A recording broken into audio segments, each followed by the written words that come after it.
تم یہ نہیں کرتے وہ نہیں کرتے، اور پھر جب شادی ہو جاتی ہے تو بیوی آ گئی، بچے ہو گئے تو بچے کو پڑھانا ہے، اس کی دوائی ہے، اگر ہاسپٹل کا چکر لگے تو وہی جائے گا، تھانہ جانا ہو تو وہی جائے گا، کھیت میں جانا ہو تو وہی جائے گا، ہر جگہ پر کس کی ضرورت، کون پیسہ خرچہ بہاتا ہے کرتا ہے؟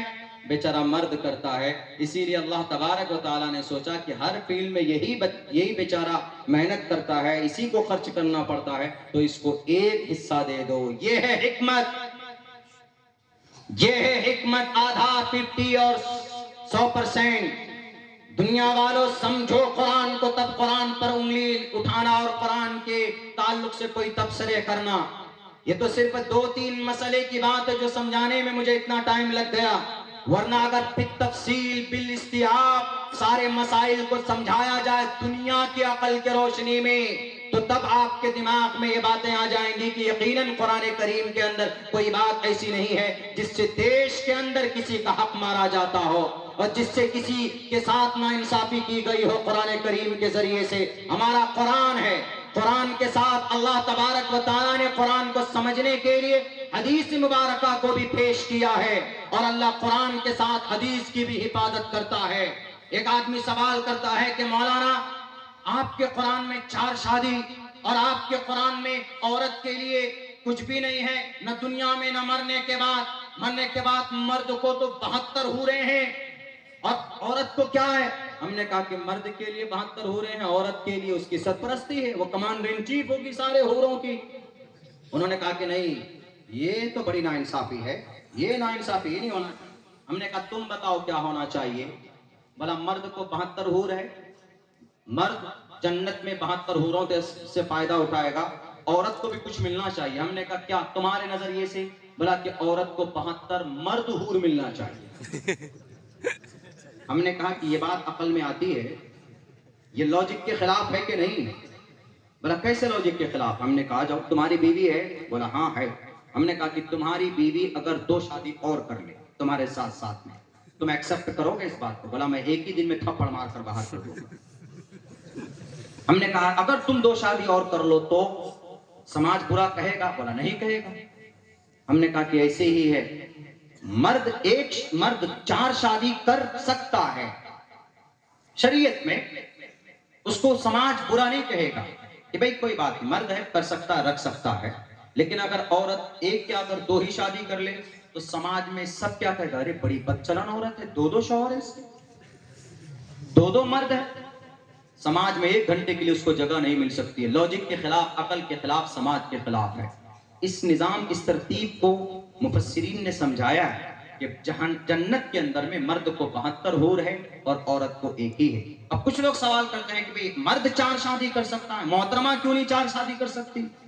بھئی محترمہ اس لیے نہیں کر سکتی ہے کہ مرد 4 عورت کو الگ ایک ہی ٹائم میں، بلکہ ایک ہی رات کے اندر ان کی ضرورت پوری کر سکتا ہے۔ ایک مرد اللہ نے ان کے اندر وسعت رکھی ہے، لیکن ایک عورت 4 مرد ہو اور 1 رات ہو تو جنگ ہو جائے